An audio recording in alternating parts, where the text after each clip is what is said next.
it is now time for us to talk about our main event.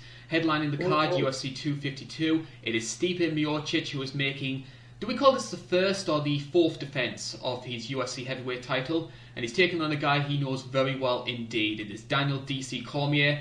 DC already announcing this is going to be the final fight of his career, and the bookmakers cannot call this one. Daniel Cormier a slight favourite at minus 120. You get Stipe Miocic at minus 110. And I think it's the fight really that a lot of people needed to happen. Yeah, if you look on Twitter, you'd think Stipe's a plus 3,000. Like, everybody's giving Cormier so much hype behind him in this fight. It's ridiculous. At the moment, we've got the poll on the YouTube channel right now. They've got Stipe at 58%, Daniel Cormier at 42%. And I know when we did this for the first fight last year, it was pretty much reversed. I think you had Cormier around about 54% and Stipe at 46%. So maybe a little bit of recency bias. Maybe people seeing what happened in that second fight and thinking, hey, Stipe has managed to find him out. I think what makes this fight interesting to me is, firstly, the first two fights were so competitive. I mean, I know the first fight ended in the first round, but you had Stipe controlling things early on, and then DC starting to find his range and working the clinch. And then second time around, DC was dominating those first two rounds, and then Stipe just slowly starting to find him out, working in the body shots, and eventually those taking the toll. Maybe not the most technical fight, but I thought that second fight was brilliant. Yeah, I'm gonna maybe shock you guys on this one. I'm one of those people that Clay has the nerve to be talking about, that they're picking Daniel Cormier and blah, blah. You know what I mean? Clay, that's me. You're talking about me. I'm picking Daniel Cormier. I picked him both times. When I tell you that I think Daniel Cormier is a better fighter than Stipe, please believe me. And here's why. In the first fight, he totally dominated him. He was outstriking him, and you saw what happened. In the second fight, the same thing was happening. The only reason why Daniel Cormier lost is because he did not protect his midsection, which is pretty smart of Stipe to expose, because a lot of fighters know that he has issues with that. You know, and he has issues also with defending his left side. That's why John Jones was able to throw that left high kick. So I've identified two issues with DC, which is like his midsection, those body shots, and also the left high kick. And as far as I'm concerned, in the second fight, Cormier was winning. And I feel like he lost to himself. He was being arrogant. You guys remember how he felt too comfortable. He fell in love with his hands, and rightfully so, but Stipe's too dangerous. He should have mixed things up. He shouldn't have been arrogant. And I really think he could have won that second fight until he just started to just not pay attention to his corner, and Stipe exposed like his, Achilles heel, which is his midsection. I highly doubt that happens in the third fight. I also think Daniel Cormier has a chip on his shoulder about that fight. I think he's upset. I think he feels the same way I do. I hate to speak for a fighter like this, but I think he knows that he made horrible, arrogant mistakes. He was ignoring his corner. He doesn't do that next I've fight, listened to him a couple of times. He gets it done. No, cut me off. Go ahead. I've listened to him a couple of times when he does the Ariel Helwani show, and he's open about that as well. He's open that he got a bit complacent in that second fight. And I think from what I've heard from that show as well, I think we're going to see a much more wrestling-heavy DC, especially since we've got the 25-foot cage, and Stipe is not going to be able to use his movement and his striking as effectively as he would have done in the 30-footer. And Daniel has the striking advantage. In both fights, he was outstriking him and winning the better of the exchanges. In fact, in the last fight, I was at the bar like, man, this is the writings on the wall, Murder, She Wrote. Like, we all were like, damn, DC's just killing this guy. And if you look at all the fight time, there's probably like a good 15-20 minutes where Daniel Cormier was winning through both of the fights. Like, he was pretty much winning probably 90% of each fight. So that's why I think in the third fight he just cleans that up, takes things more serious. And guys, let's not forget, he's telling us this is his last fight. He's gonna bring it. I think he's that good. I think he's that good. But in the middle of breaking this down, I have a question for you. And I'm glad we're talking, because before we called on the Skype call, I was on Twitter, and people are calling Stipe the best heavyweight ever. and I beg to differ because there's a man called Fedor out there. Totally agree. What do you guys think?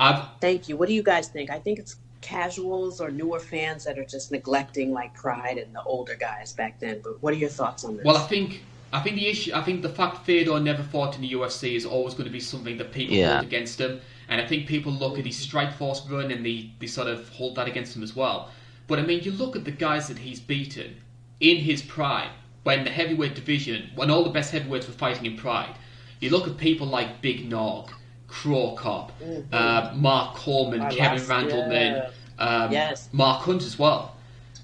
Yes. I've always said that Fedor's the best heavyweight, in my opinion. Me too. His resume speaks for itself. A lot of people like to say, like, I like to think of it like in terms of the UFC, the best heavyweight would probably be Stipe. But in terms of like all time, across all the boards, and just in general, I always say Fedor. Yes, and I think that's what the fans maybe need to differentiate online, because I woke up this morning like, that's Fedor. But maybe they mean UFC, because if it's the UFC, you damn right, because, I mean, his title defenses and whatnot, and just like his title contention when he was just beating everybody, you know, and then he defends that belt. So yeah, I would think that he's the best UFC heavyweight that doesn't get enough, you know, attention for that, you know. But I think it's Fedor. But anyway, back to the fight. How do you guys see this going? Well, I picked Stipe the first two times these guys fought. So I would probably be leaning towards him doing so again, because yes, you could say that this is DC's final fight. He's going to be fired up for it. But then you can also make the argument he's mentally got one foot out the door. Yeah, and also pressure from that being his final. When you announce that it's your final fight, you're expected to perform. This is your final fight. There's also pressure in that. And I think as well, Stipe, we talked about JDS earlier on in the show, and the improvements he's made in terms of his physique. Stipe looks absolutely shredded. Honestly, he looks like Dolph Lundgren in the footage that I've seen of him. Yeah. And then it's like, where are you guys working out? I don't know about y'all, but COVID and pandemic has got me in the house. So for these fighters to be shredded at times when they could be sheltered in place or just having to kind of, you know, find places to work out or build gyms in their homes, it says a lot when somebody shows up shredded. Well, you know, I think it has to do with a lot of them having a lot of money. Like, I believe O'Malley, he built an octagon, like, in his garage or something. Like, he built, like, an actual, like, sort of apex size. I think it's 25 foot. Mm-hmm. Like, I don't think he would need, like, a full size right now, obviously. I don't think you need that for sparring anyways. I don't think you need a full cage. Right. But, yeah, it makes sense. A lot of these guys can probably afford it and make their own gyms, really. Yeah, I see Molly McCann did something to her garage and whatnot, or her backyard. It looked pretty dope. I mean, not on the level of what you're saying as Sean O'Malley, but people are really out here like, I need to keep fighting, but COVID-19 wants me to shelter in place. So when I see people like Stipe and JDS in great shape, it just goes to show you their mental fortitude to keep doing something when COVID is such a hindrance right now. Well, even DC himself, I mean, if you look at some of the like DC and Alwani shows around sort of March, April time, he was a hefty bloke, to put it nicely. And then you look at him now.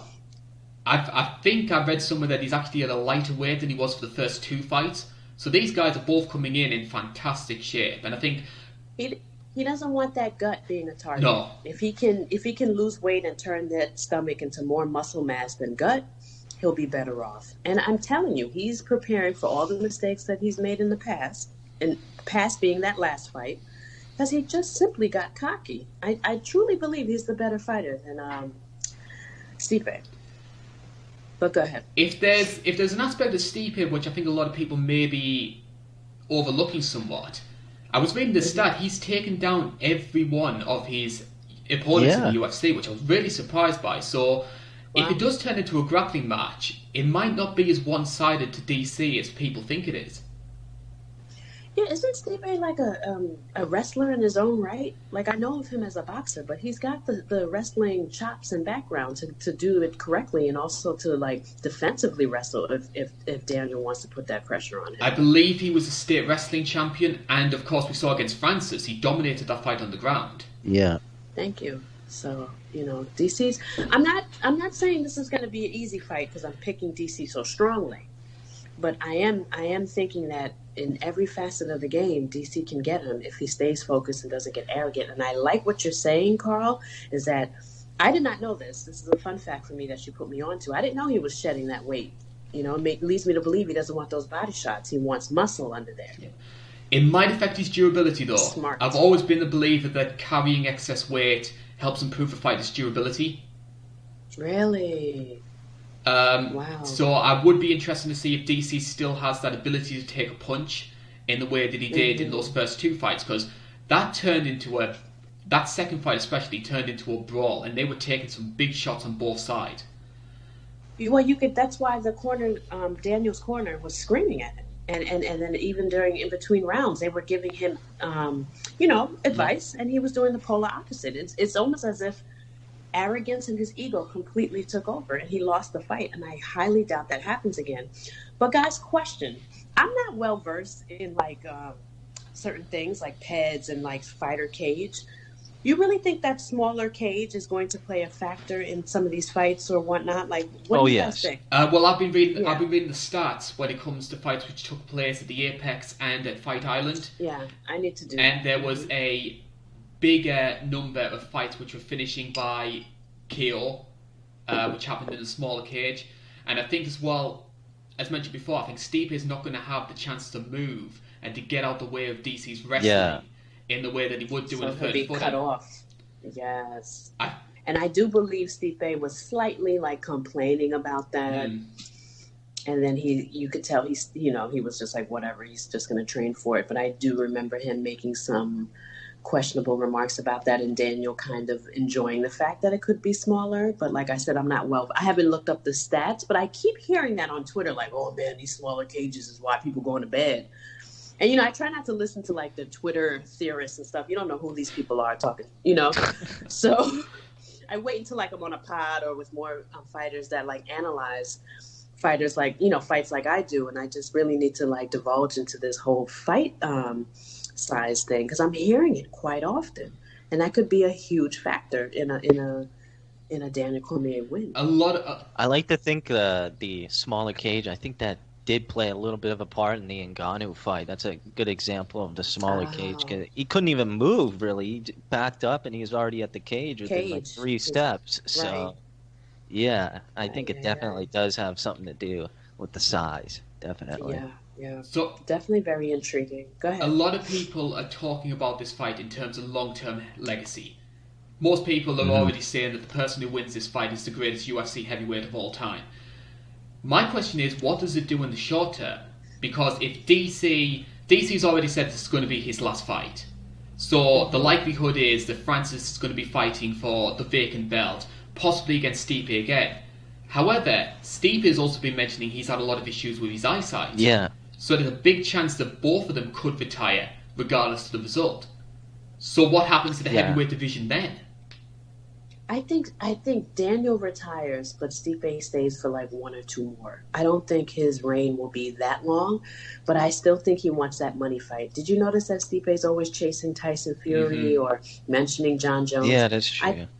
He's gonna want.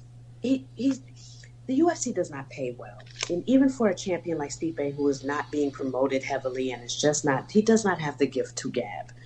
I believe somebody like him is going to want a payday before he leaves. And I pay attention. He's calling out Tyson Fury. He's testing his water with boxing and yada, yada, yada. And he's putting it out there to see if people like the idea of it. I don't be surprised if he pushes for a John Jones fight or whatnot. You know what I mean? I think he wants one super fight. I think he wants to test himself, and I think he wants big money. I still want the Stephen Struve rematch. You still mad? As for myself, I picked Stipe first 2 times. I'm going to have to go against the grain, and I'm going to have to pick Stipe a 3rd time. Yeah, I'm going to pick Stipe.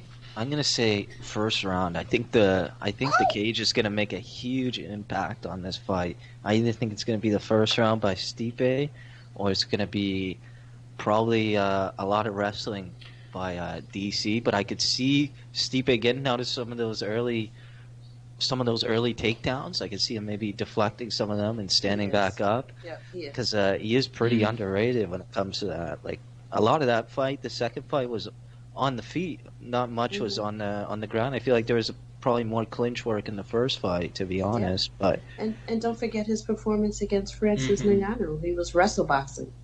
He was boxing, keeping him at a distance, but also going in for a takedown here and there and eating some hard shots. But Stipe kind of reminded me that he's got the wrestling chops to also contend with someone else that has wrestling chops, and that would be Daniel Cormier. So I just think, again, Daniel is the better wrestler.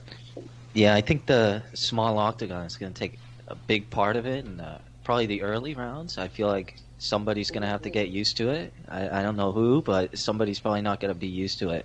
Like 100%, they're not going to be fully ready. Hopefully someone has that in their garage as well, just like Sean O'Malley. Like, honestly, when you said that, I remember thinking if I was rich and I was a fighter, I would just create that whole facility in my backyard so that there would be no surprises, ring rust, or anything.